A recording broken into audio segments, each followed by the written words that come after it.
Morning everybody. So it's now Monday morning. Doesn't the weekend go so quick? And I'm currently sowing my sweet peas. So all of those lovely sweet peas that I got from Roger Parsons last Friday. It's now Monday the 1st of November and I'm cracking on with sowing those. So they're all ready for planting out in early spring.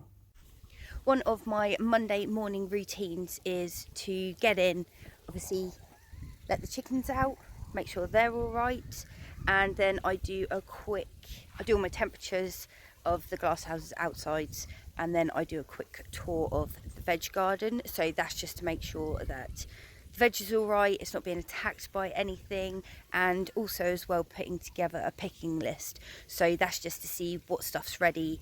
I mean, everything's slowing down now, so it's pretty much the same week in, week out, apart from when crops obviously finish cropping, then that comes off the list. But it's not as hectic as it is in the summer months. So all the beans are all done now.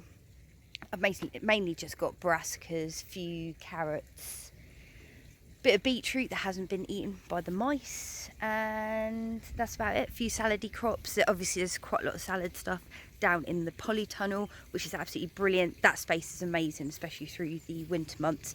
And obviously I've got my little wee glass house where I grow all my microgreens. Jobs today obviously are sowing the sweet peas, clearing some crops out of the veg garden. I'm going to start bringing up some leaf mulch, so as the beds start to get cleared of everything, I want to obviously lay a nice thick mulch over that. Harvesting, we've got a shoot coming up, so I've got to make sure that I've got food for the house prepared and ready, and also food for, we've got a guy here that cooks for the beaters, so I have to cater for 2 events, well, 2 cooks, 1 event. And even though the weekend was pretty shockingly wet, what a beautiful day. Let's just hope these blue skies last, because it's amazing when it's like this, you can get so much work done. As soon as it starts raining, that's where it becomes difficult and the ground becomes really hard to walk on. And hopefully I will be getting the rest of the cage stuff in, so I need to start obviously thinking about how I'm going to handle the cage, what we've got to do there, and yeah, just start planning away for next year really. On those horrible cold wet days, get inside and start doing a lot more planning.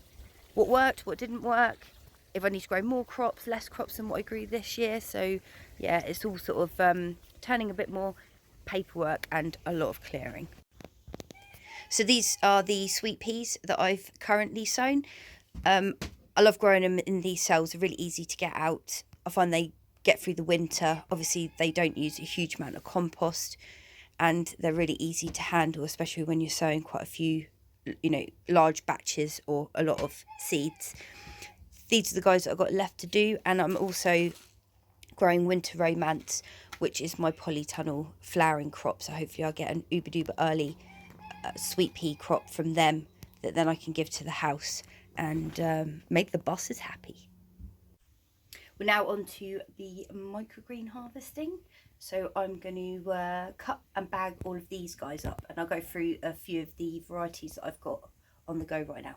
These are one of my favourite winter crops. So throughout the summer months, I don't actually have a huge amount of time to grow these because they are quite demanding time-wise. And obviously there's such an abundance of veg outside. I just keep these as a little nice treat for the winter months.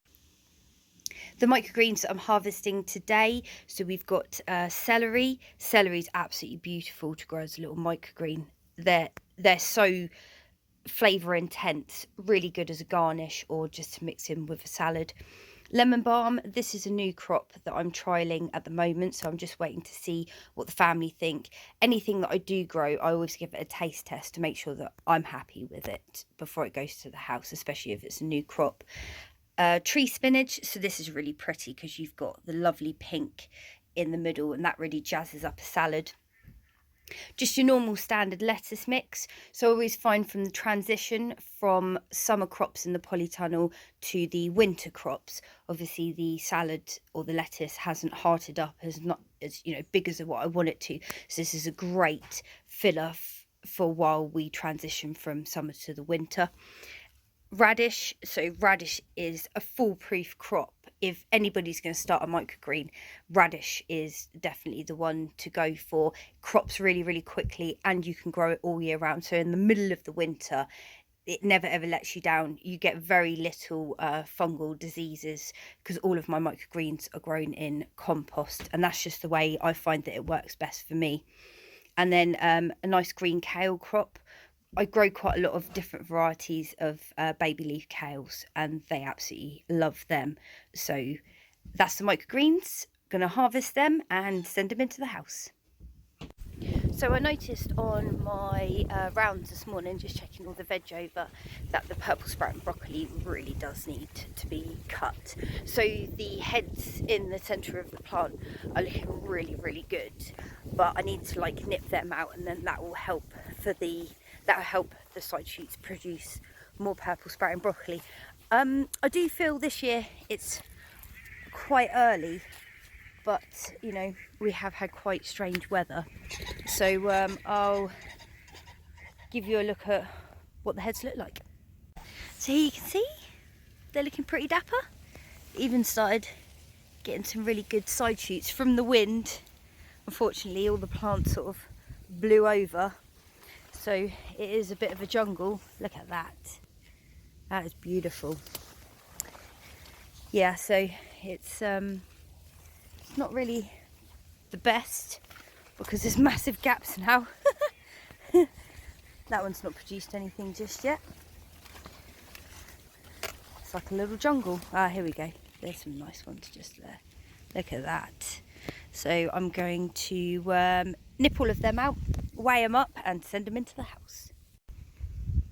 So I completely underestimated how much purple sprout and broccoli there would be, so I filled this black crate up, and I'm just off to go and get a larger crate because that's all come off of 3 plants. So hey, at least we've got broccoli. So I've got 3 rows of purple sprout and broccoli. This one is red fire and this one is Rudolph. So the red fire's already started sprouting, but none of the Rudolph has. And I do try and do that with crops, is that you get one crop that will go before the other, so you just extend that growing season. So while I'm in one of the brassica areas, I thought I'd show you this. So this is just like a load of mouse damage. That's the one thing that we have really bad here is mice and rats. I know obviously I've got the chickens in the cage, that obviously doesn't help, but because of where we're located, we've got a wild native hedge around the perimeter. Unfortunately, we don't have a lot of owls or predators, although I'm going to try and get some owl boxes up in the trees because we have got a few trees around the area. Just trying to encourage things. I do want to get a couple of sparrowhawk stands. I've seen people who do them, and that'd be a really good way of getting the predators in to try and keep the mice population under control. But this is what they do. So obviously this is a beautiful Romanesco, amazing sized head, and the mice just came in and have just eaten through. So I've done obviously like 3 rows here.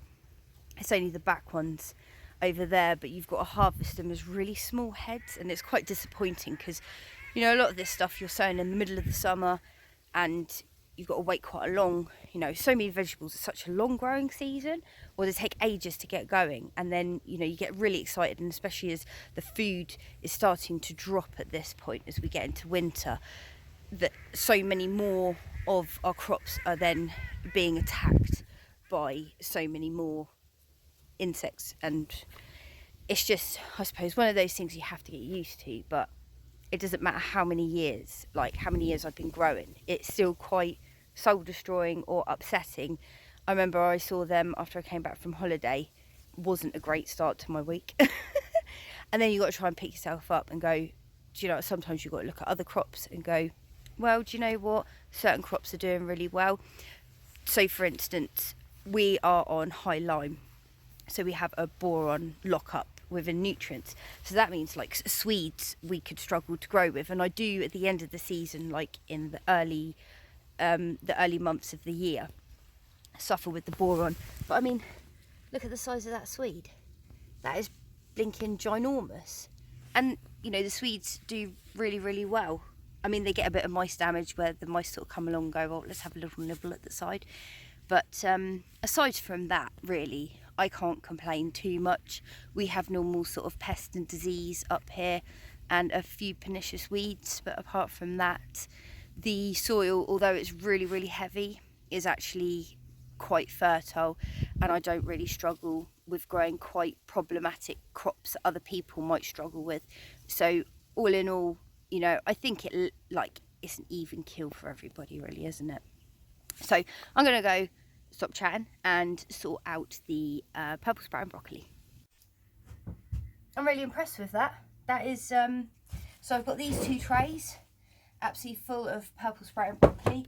What I absolutely love as well with purple sprout and broccoli, so even the leaves, they're so tender on the plant, the whole lot can be used. So I literally just bag all of this up and send it to the house, leaves and all. I mean, even the stalks, you can tell the stalks are really, really tender, because if you pinch them, which is one method, or I just get a really sharp hook knife and hook the stems, I mean, it goes straight through it like butter.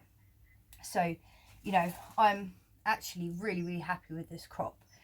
It's I think it's been good that we've obviously had a warmer autumn, that this has obviously gone absolutely berserk, because most of the time your first harvest of any crop is quite a small one before the crop starts to get going. So this is I'm happy with this.